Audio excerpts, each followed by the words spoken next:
Lizzie never told her husband about the baby's fall. Carol was fine, more stunned than hurt. There was a small bruise on her leg, but easy enough to keep hidden from him, as he never gave the baby any more than a passing glance.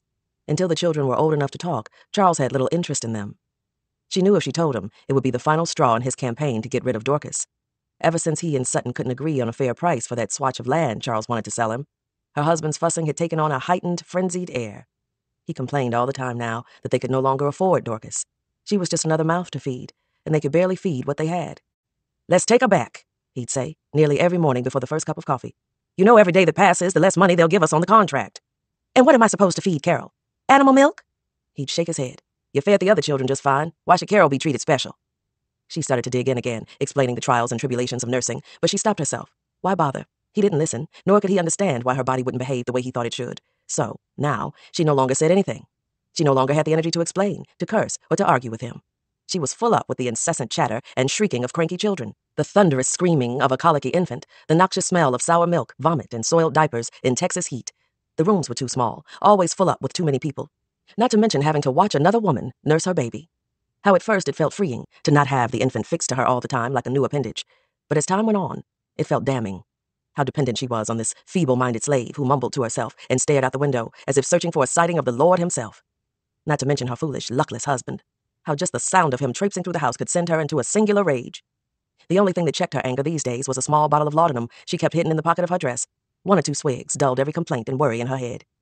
It was only 2 days after Carol's fall when she rose to find the bottle empty. It was morning, and already Charles was fussing about the wet nurse, about his dwindling line of credit at the shop in town, and how any day now the shopkeeper would cut him off unless he paid some portion of the debt or handed over some form of collateral. "He won't cut us off now. He knows the falling cotton prices couldn't be helped," she said as she got dressed. "Yeah, but everybody else singing that same song too. Maybe I could give him Patience or Lulu for the season." She nodded. "That's a right idea." But she wasn't really listening. She had just slipped her hand into the pocket of the dress she wore last night and found the bottle slick and wet, the cloth soggy. She pulled the dark bottle out, only to find it was empty. Nothing but air inside. She must not have corked it tightly. "But not Dorcas, huh? You would cripple the whole farm to hold on to that teat," he said.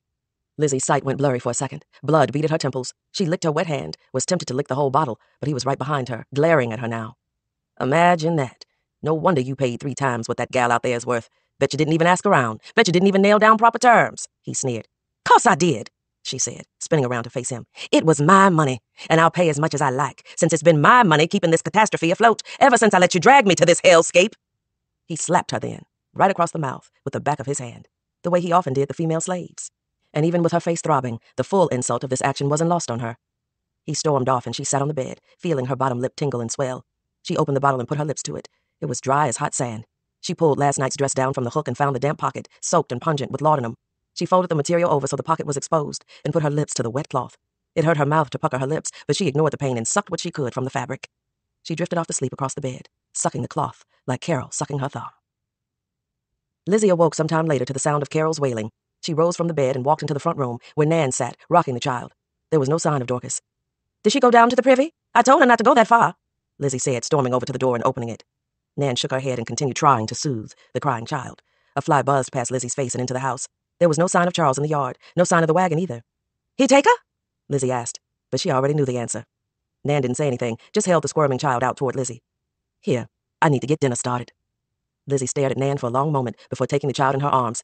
"Did Louisa and Ollie go too?" "No, they down at the creek," Nan said as she walked away. Baby Carol looked directly into Lizzie's face and screamed. She couldn't remember the last time she had seen a look of such unadulterated disappointment. She didn't want to be left alone with Carol, but she couldn't demand Nan stay if she wanted dinner on the table soon. "Stop it, Carol! Stop it!" she yelled fruitlessly as the child kicked and flailed. They were stuck together now, an angry baby and its angrier mother. Only Carol wouldn't be assuaged. She let out one high-pitched wail after another. Alcohol. Maybe just a little whiskey or corn liquor on the child's gums would put her to sleep. Lizzie dashed around the house looking for a bottle. In the trunk, under the bed. Where did Charles keep the liquor these days? He was always moving it, from one hiding place to another, swearing that she or the servants were stealing it from him. She stepped outside, with Carol on her hip. Maybe he hid it in one of the outbuildings, the barn or the smokehouse. She swayed in the sun, hoping the movement would calm Carol a bit. Carol grew silent, craning her neck, as if she was looking for Dorcas. In the yard, Lizzie spotted Sarah hanging the family's laundry on the line. The gal had watched William on occasion. She could leave Carol with her for 2 minutes while she tracked down the liquor. Lizzie watched as Sarah snapped wrinkles out of one of Charles's shirts and hoisted it up over the clothesline. The whole time, the girl seemed to be chewing something, a big, unwieldy ball poking out of her left cheek, an activity that she stopped the moment she saw Lizzie draw near. Charles was right, Lizzie thought with a sigh. anything that ain't nailed down. A good portion of this evening's dinner was probably halfway down this girl's gullet. "Don't you move," Lizzie said, staring at Sarah's mouth, her throat. The girl paused, having clipped the back of the shirt to the line, the sleeve still hanging low. "Ma'am, don't you dare swallow it. Whatever you're chewing," Lizzie said, lunging toward her.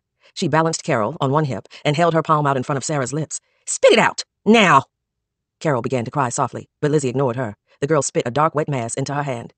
It wasn't recognizable, but had a pungent, earthy smell. "That's it? Open your mouth." Sarah did as she was told, and Lizzie peered inside. Still, nothing recognizable. No bits of corn or green leafy bits clinging to her teeth. Instead, what was there was a chalky yellow substance, speckling her teeth and tongue. "You stealing from me, girl? What did you take?" The girl pointed to the ground, to some yellowish rocks at the far end of the yard. "Just dirt, ma'am. I like the taste. Makes me feel not hungry." Lizzie dumped the wet lump on the ground and wiped her hand on her apron. "That's disgusting, and I don't want to see it again. Now get these clothes up on the line and go rinse out your mouth." Carol was crying now. "Hush!" Lizzie snapped at her and swung the child around. She padded over to the smokehouse, but the lock kept sticking. She tried to put Carol down, but Carol began screaming louder. "I bear all things. I bear all things." She swung Carol to her other hip and marched back toward the house. "Willful children, a foolish husband, feeble-minded servants. I bear all things through him that strengthens me." She stuck her head in the doorway of the cookhouse and asked Nan to make the child a gruel, but sticky sweet this time. No, she didn't care if it required using the last of the sugar. She wouldn't care if it required every jar of food in the pantry if it won her a couple hours of quiet. When Junie was summoned to the Lucy's house after work, she wasn't sure why. Mail wasn't likely. She had seen Harlow leave. He hadn't come back yet. If there was news from home, it wouldn't be until he returned from town or wherever he went. Junie sighed and scarfed down the last of her scant dinner. She grabbed some needlework and brought it along, as it wasn't good to appear idle in the Lucy's house. But that's not the real reason she brought it. She brought it because it gave her cover, gave her eyes somewhere to land, somewhere for her jaw to point its tensions. She entered the house, where Nan was playing referee between the Lucy's two older children. Nan just nodded and pointed her toward the bedroom. Junie entered to find a strange sight. Carol in the crib, asleep, her body slumped at an odd angle. Lizzie, frazzled and wild-eyed, a stack of old letters spread out over the bed. She was reading aloud. "The ice thawed faster than we expected, almost too fast. Little Philip will start school this year. It's a shame that he has yet to meet his aunt or his cousins. We have to get them together before they're too old." Lizzie looked up at Junie standing there as if she'd been speaking to her the entire time. "Little Philip must be nearly done with school now. Tell me, did you think we'd be out here this long?" A rhetorical question. Junie sat down, pulled her needlepoint from her apron, and unraveled it in her lap. She sewed and listened while Lizzie went on reading. Details of a wedding of some distant cousins Junie had never heard of. Junie didn't care to hear about the cake, the feast, or the dress, or how the fabric came from London and the house they were going to live in was designed by some lousy Frenchman. Junie only listened out for the gifts, to hear specifically if anyone she knew might be gifted to the new bride and groom. Her children were owned by Lizzie's brother, Mason, and her mother had fallen to one of Lizzie's aunts, so technically her kin were still in the family. "They'll stay that way," Lizzie often told her, but Junie found no peace of mind in that, for mentions about them in the letters to Lizzie became fewer and fewer. Most of the time, they weren't mentioned at all. Her children, Hannah and Patrick, would be about 10 and 13, respectively, and she imagined them tall for their ages, gangly like she was. But Patrick, she decided, would be awkward but fast, like his daddy. The tiny bow legs she remembered having grown more pronounced as he grew older, just like her husband's. Nelson was a proud man everyone called Ox, who tipped around awkwardly in real time, but in a race could outrun anyone. That combination of speed, agility, and clumsiness made him special in Junie's eyes. And there was a whole alternate universe where her husband and son were known by all in their neighborhood by this shared trait. Big Ox and Little Ox, they'd be called by kith and kin alike. That sounded pretty in her mind. But what worried her now was that she couldn't picture the children anymore. How time must have changed the small faces she remembered, the ones she'd fed and swaddled and washed with a damp cloth. In the letters from home, they were phantoms, implied in general updates about illnesses and crop yields. Fever laid low most of the hands the last few weeks, but most are recovering well, all except Gibson, whose cough hasn't improved. And only when she pressed Lizzie to ask about them directly did she get confirmation that they were still on Mason's farm, only a few miles from where they all were born. But even then, the information was scant and thin. "Hannah is a fine hand and suits us well in the house." After a long passage about the wedding procession, Lizzie stopped reading. "I want to go home." Junie continued sewing. "You hear me? I want to go home." A homesick tantrum was coming on. They surfaced a few times a year, so Junie did what she always did. She got up and stuck her head out of the door, summoned Ollie, and sent him to Nan with a request for tea. She then sat back down with her needlepoint in hand and buckled in. These fits usually didn't last longer than an hour. They started slow and ended high, with Lizzie weepy and needing a nap. And if Lizzie had gotten a hold of some laudanum, that could shorten the whole ordeal to about 15 minutes. Her job was to listen and nod fervently. Technically, it was probably the easiest thing she would do that day. She had spent the morning helping patch a fence. The posts were heavy and strained her back, and her hand still hurt from where a splinter broke off and lodged itself under the skin of her palm. All through Lizzie's chatter, she pressed on it, trying to coax it out, but she couldn't see it, could only feel it there. The more Lizzie talked, the more it stung. Lizzie grew weepy, reminiscing about home the way a lush might. "Do you remember?" she began, and she'd rattle off this list. A hiding place under the porch, the grand parades where Lizzie's father and brother would don spiffy uniforms and march with their muskets, the card games with her cousins, and the dances she'd go to with her brother. And the food. The peach pie Junie's mother made Lizzie's family after every harvest, or the lemon cake she made special for Lizzie's birthday. "That was my favorite," Lizzie said, a gleam in her eye. "Nan is a fine cook, but she's not nearly as good as Roberta." Junie felt a sudden urge to pluck out that eye. How many seconds would it take to retrieve it, to yank it from the woman's silly head? The muscles in her hand jerked, and the needle slipped from her fingers onto the floor. She hated hearing the woman say her mother's name, hated hearing the woman flaunt the spoils, the special things Roberta made Lizzie and her family, special things Junie and her siblings weren't allowed and had never tasted. It was Junie and her siblings who collected those peaches, peeled them, and boiled them down, making the sweet jelly-like filling. And if Roberta tried to set anything aside for her children, the smallest portion of jelly after the pies had been set in the hearth, it was Lizzie's mother who'd find it and spit in it, as it was her habit to spit in all the pots after Roberta plated the food for the White family. Lizzie's mother, Madeline, counted out every cup of sugar, every gill of flour, every cup of butter or cream, with exacting fortitude. She marked every sack, every container, kept copious notes, and wore the key to the pantry around her neck day and night. She didn't take it off to sleep nor to bathe, as Madeline was sure that the only thing that kept the help from eating her family out of house and home and into the red was her grip on that small metal key. "I always thought we'd be like two peas in a pod our whole lives, just like our mothers were," Lizzie said. "Girls together, then wives and mothers, but I've had more children than you now." Her voice was glum, her weepy affection slipping into something else. Peas in a pod was not how Junie thought of it, but of course, she understood the implication. She was supposed to be a mini Roberta, moving in lockstep with every season of Lizzie's life. She was to have children at the same rate, within months of Lizzie's own, so she could wean her own babies quickly in order to nurse Lizzie's offspring fully and as long as they needed. "Trial after trial, cross after cross," Lizzie went on, waving her arms around. "The soil is cursed, our winch is barren, all our seeds seem to go unflowered. Got so much debt we can barely see straight. When shall we reap, huh? When, Junie, when?" At the sound of her name, the room snapped back into focus. "In his time," Junie said. "Not ours." Lizzie's glassy eyes focused on hers. "You're right. Absolutely right. And that stockman, you know God wasn't gonna bless that. Charles was desperate." "Don't sound much like Faith to me," Junie said quietly. The splinter in her hand was throbbing. She felt it pushing her to the edge. Lizzie gave her a pointed look but didn't say anything. "A fruitful marriage is blessed by God, made of people who choose each other." Junie's word hung there in the air between them, a rare moment of stillness in the house. Lizzie avoided Junie's gaze, turning back to the letters. She brought them to her nose and inhaled deeply. "Still smells like home. We should go, just for a visit. It's been ages," Lizzie continued. "I hear the steamboats aren't bad. They used to explode a lot, but they're safer now, I hear.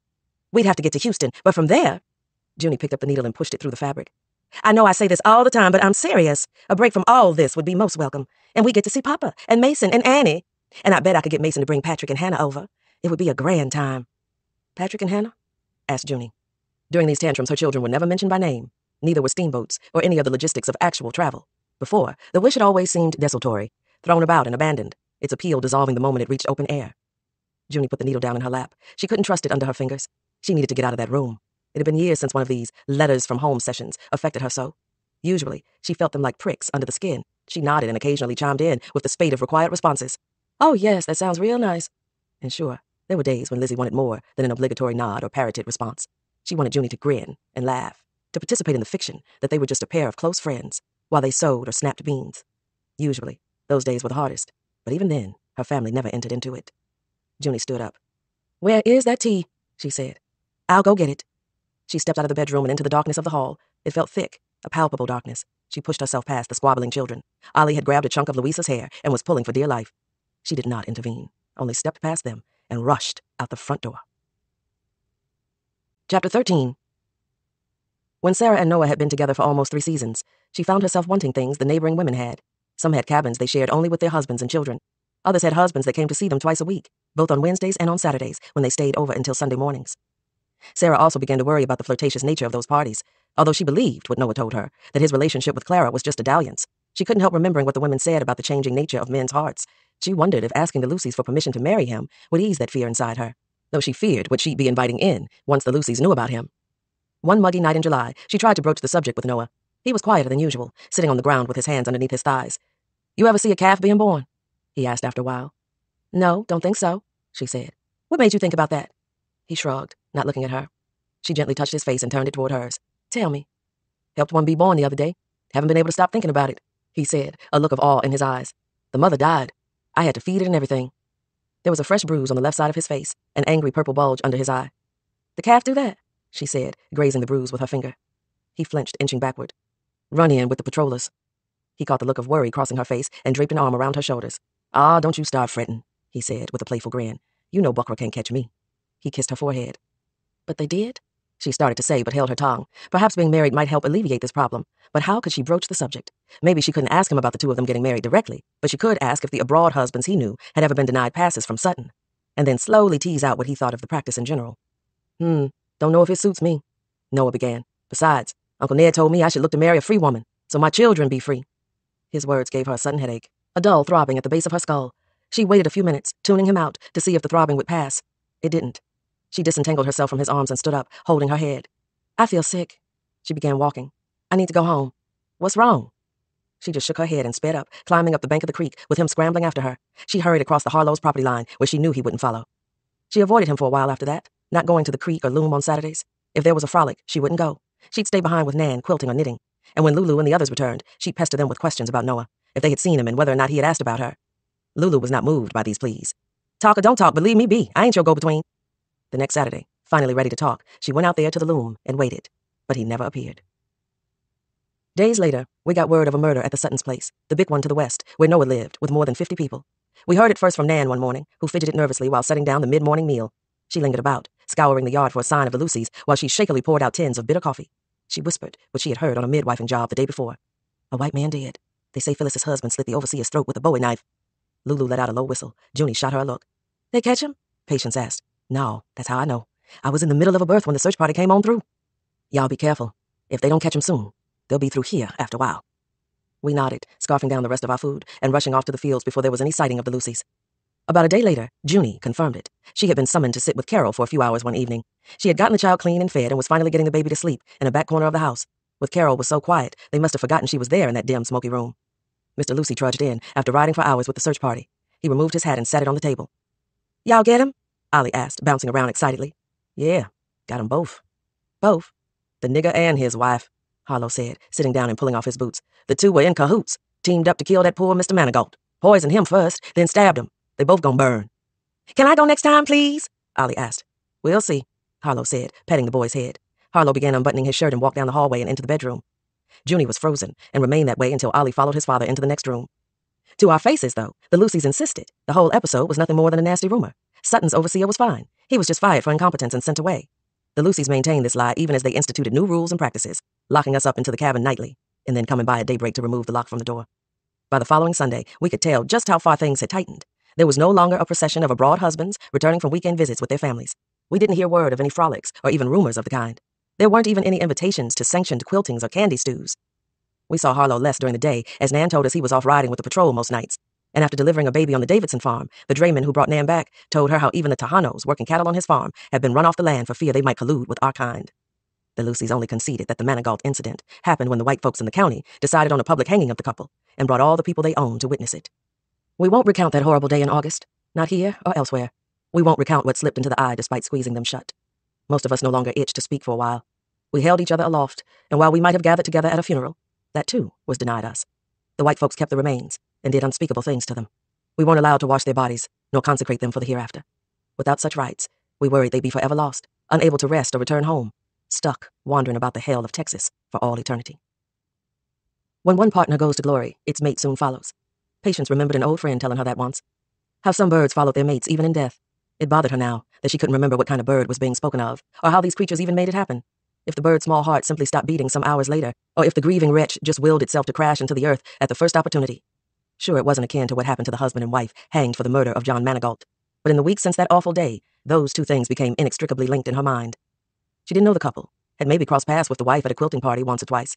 The pair, Phyllis and Aaron, were two people who, while alive, she had never considered, which made it strange that she thought of them all the time now, of them dying together that way, before a crowd, at the base of a tree, the branches across between them. She had kept her eyes shut most of the time, but still it haunted her. More feeling than image. Not one singular sound, but the cacophony and the weight of the quiet that followed. It seemed as close to the crucifixion of Christ that she'd ever get to in this life. A strange and holy sacrifice. But for what? She couldn't figure. You said you were going to braid my hair, but you just steady sitting there, Lulu said, interrupting her thoughts. I'm waiting on you, said Patience. Around her, the women were rushing about, readying themselves for a frolic that, in her mind, no one should risk going to. She didn't try to dissuade them, though. She understood what they were hungry for, and some weren't going to be all right until they got it. Lulu plopped down on the floor in front of her and handed her a comb. Patience carefully took down Lulu's hair, sectioned it off, and began plaiting. No matter the task these days, Patience's mind drifted back to the couple. She knew others were feeling it too. The rest of the women seemed itching for noise, chatter, or music, To drown out whatever swirled about the moment, one grew still. Some may have just felt the need to verify they were alive, and couldn't do so without an open-throated laugh bared to the moon, a lazy two-step with someone nice to look at, or a frenzied ring shout amidst the trees. "You sure you don't want to come?" Lulu asked. "Too tired. Maybe next time." Soon as the lie was out of her mouth, she regretted it, but was too tired to tell the truth. The holiness of what she'd witnessed gnawed at her. She came away from it, resolving to give up alcohol, to give up frolics, to be more exacting in the rites of her faith. She'd follow the narrowest road, to feel some bit of comfort around what continued to rub raw in her mind. "You scared?" Lulu pressed. She tried to form the words, but she couldn't figure out a way to say it that would make sense to anyone else.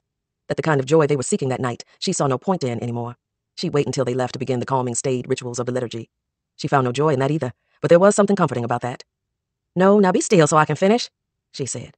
Once she was done with Lulu's hair, she allowed Sarah to borrow a skirt, and was glad to see them all go. A new hollow sound filled the small cabin, and she met it gladly. She began her evening prayers with the act of contrition. "I hate my sins because they offend thee." Of course, there were moments in that hollow where she grew sleepy, where her mind wandered. How a sudden memory of Jacob could easily up and derail her focus. How strange of the two of them to survive separately this way, as if they never made a child, never shared a heart. How strange of her to still be alive, with Silas gone. Perhaps Jacob followed him. She couldn't know for sure. But wasn't it stranger still that she hadn't? St. Aaron, St. Phyllis. She couldn't help thinking of the couple that way now. The Catholics had so many saints, and she never knew what qualified each one as such. Christoph and Francis and countless others. She didn't need a priest or a pope to verify what she had witnessed. The creation of saints.